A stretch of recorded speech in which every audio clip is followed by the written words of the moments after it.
टाकले भारद्वाज हे जे काही त्या ठिकाणचे ऋषीमुनी होते त्यांच्याकडे गेलेले आहेत आणि त्यांच्याकडे जाऊन त्यांना प्रवृत्तित करण्याची अशी विनंती त्या ऋषीमुनी भारद्वाजला केलेली आहे. भारद्वाजाने आपल्या शिष्यासहित प्रवृत्तीकरिता आवश्यक विधी पार पाडले आणि सिद्धार्थ गौतम विधिवत परिव्राजक झाल्याचे घोषित केले. आणि त्या ठिकाणी जो काही ऋषी आहे भारद्वाज त्यांनी आपले सर्व जे शिष्य आहेत त्यांना त्या ठिकाणी बोलवलेलं आहे आणि तथागताला सिद्धार्थ गौतम बुद्धाला परिव्राजकाकरिता आवश्यक असलेला जो तो काही विधी आहे ज्या ज्या काही त्या ठिकाणच्या परंपरा आहे त्या ठिकाणी ज्या काही विधी करण्याचे ज्या काही नियम आहेत ते सर्व विधिवत त्यांनी ती विधी पूर्ण केलेली आहे आणि तथागत गौतम बुद्धांना परिव्राजक म्हणून त्यांनी त्या ठिकाणी घोषित केलेलं आहे. सिद्धार्थाने शाक्य संघाला दोन अभिवचने दिली होती. एक म्हणजे प्रव्रजा स्वीकारणे आणि दुसरे म्हणजे अविलंब देश त्याग करणे. या दोन्ही अभिवचनाची त्याला आठवण होती. म्हणून सिद्धार्थ गौतमाने प्रव्रजा विधीचा सोहळा संपल्यावर अविलंब देश त्यागासाठी प्रवास आरंभिला. आणि सिद्धार्थ गौतम बुद्ध परिव्राजक झाल्याच्या नंतर त्यांना त्याची आठवण होती की शाक्य संघाने त्यांना परिव्राजक ग्रहण करणे आणि देश त्याग करणे ही जी काही त्यांना शिक्षा दिलेली होती त्यांना जे काही त्यांचा प्रस्ताव मांडलेला होता तो त्यांनी स्वीकारले याची त्यांना जाणीव होती आणि त्याचप्रमाणे त्यांनी परिव्राजक ग्रहण केल्याच्या नंतर देश त्यागासाठी त्यांनी आपला प्रवास त्या ठिकाणी सुरुवात केलेला आहे.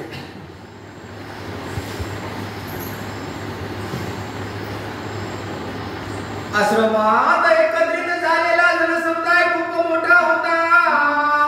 कारण गौतमाच्या प्रवचनाला निमित्त ठरलेली परिस्थितीच असामान्य होती. राजपुत्राने आश्रमाबाहेर पाऊल ठेवले तसा जनसमुदाय त्याचा अनुगामी झाला.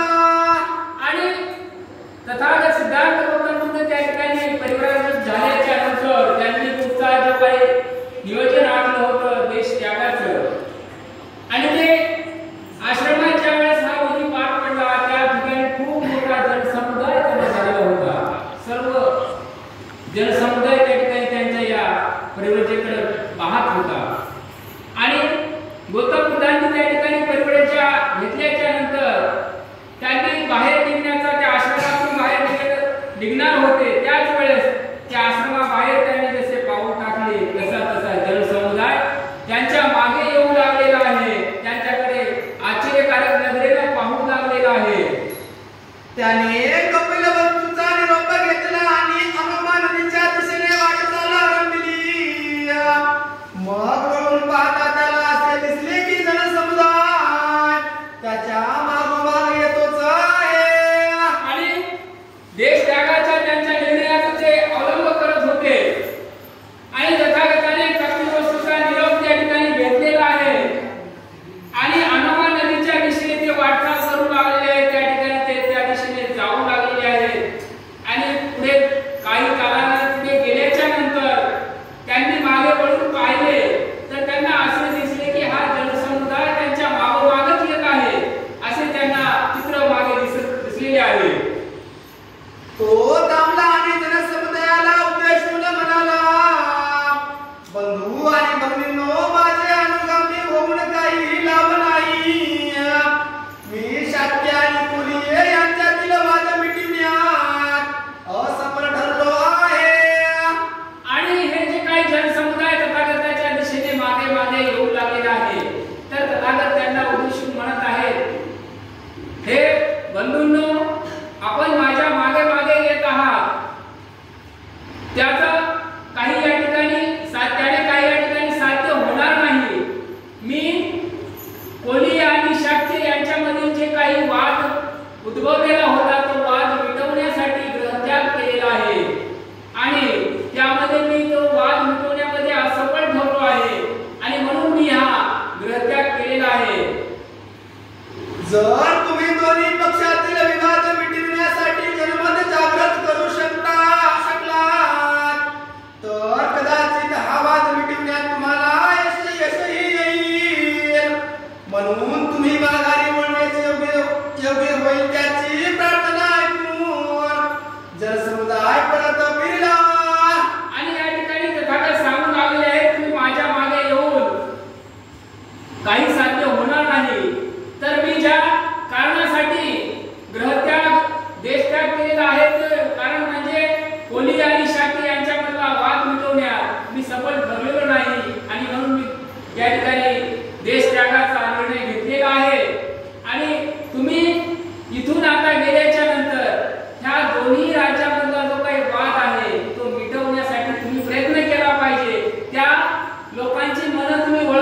पाहिजे आणि हे युद्ध तुम्ही रोखलं पाहिजे आणि ते कार्य तुम्ही करणं गरजेचं आहे. माझ्यासोबत येऊन तुमचं या ठिकाणी ते उद्दिष्ट पूर्ण होणार नाही, त्यामुळे तुम्ही माघारी जावे हेच तुमच्यासाठी योग्य ठरेल असं या ठिकाणी तथागतच्या जनसमुदायाला सांगू लागले आहे. आणि अशी त्यांनी विनंती केल्याच्या नंतर तो जो जनसमुदाय त्यांच्या मागे येत होता तथागतांचा, तो त्यांची विनंती ऐकून तो मागे निघून गेलेला आहे शाक्य संघाकडे आणि त्या ठिकाणी तो परत फिरलेला आहे. सुद्धोधन आणि गौतमी सुद्धा आपल्या राजप्रसादात परत आले आणि हा परिवाराचा विधी संपन्न झाल्याच्या नंतर राजा शुद्धोधन आणि तथागताची आई गौतमी या सुद्धा आपल्या राजप्रसादामध्ये आपल्या राजमहालामध्ये परत पोहोचलेले आहेत. गौतमीला सिद्धार्थाने त्यागलेले वस्त्रालंकार पाहणे दुष्कर झाले. त्या वस्त्रालंकारांना तिने पद्म सरोवरात विसर्जित केले आणि ती तथागताचे आई वडील आपल्या राजमहालाकडे आलेले आहेत आणि तथागताने जे काही अलंकार जे वस्त्र ते सर्व त्यागले होते ते पाहणे देखील त्यांना जमत नव्हतं. त्यांचं हृदय भरून येत होतं, डोळ्यातून अश्रूच्या धारा वाहत होत्या आणि त्यांचं वस्त्र पाहून तर आणखी त्यांचं हृदय भरून येत होतं. म्हणून त्यांनी ते तथागताचे जे वस्त्र आहेत, जे अलंकार आहेत, त्यांनी त्या ठिकाणी मानसरोवर आहे त्या ठिकाणी ते विसर्जित केलेले आहेत. पद्म सरोवरामध्ये त्या ठिकाणी त्यांनी ते विसर्जित करून त्यामध्ये टाकून दिलेले आहे. सिद्धार्थ गौतमाने प्रवर्जा ग्रहण केली तेव्हा तो फक्त 29 वर्षाचा होता. आणि सिद्धार्थ गौतम ज्यांनी प्रवर्जा ग्रहण केली त्यावेळी त्यांचं वय फक्त 29 वर्षाचं होतं. लोकांनी त्यांची प्रशंसा केली आणि त्यांच्याविषयी हळहळी व्यक्त केली. लोक म्हणत तो शाक्य पाहतो श्रेष्ठ कुलोत्पुत्र.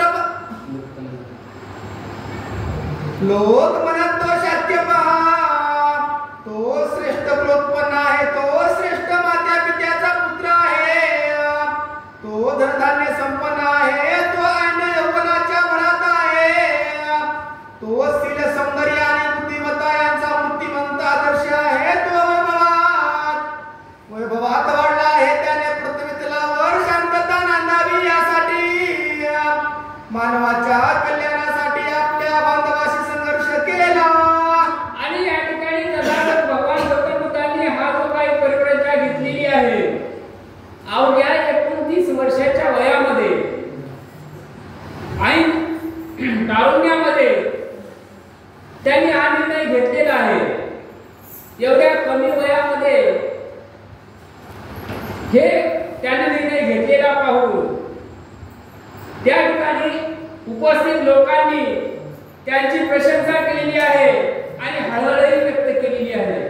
कारण एवढ्या ऐश्वर्यामध्ये राहणारा हा तरुण तो शाक्य पहा तो श्रेष्ठ एकदम सर्वश्रेष्ठ आहे आणि माता तो श्रेष्ठ अशा पित्याचा तो पुत्र आहे, मुलगा आहे, धनधान्य संपन्न आहे, सगळे ऐश्वर्याम त्याच्या समोर डोळत असताना तरुण वयामध्ये शील सौंदर्य आणि बुद्धिमत्ता संपन्न बुद्धिमान असणारा विद्वान असणारा मूर्तिमंत आदर्श आहे आणि वैभवात वाढलेला कुठल्याही प्रकारची कशाची त्याला कमी नाही.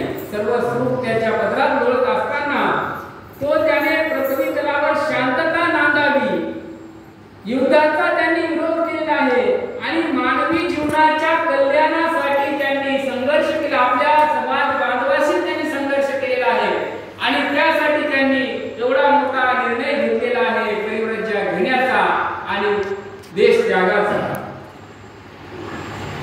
तो पहा शाक्य कुमार त्याने बहुमता पुढे समर्थ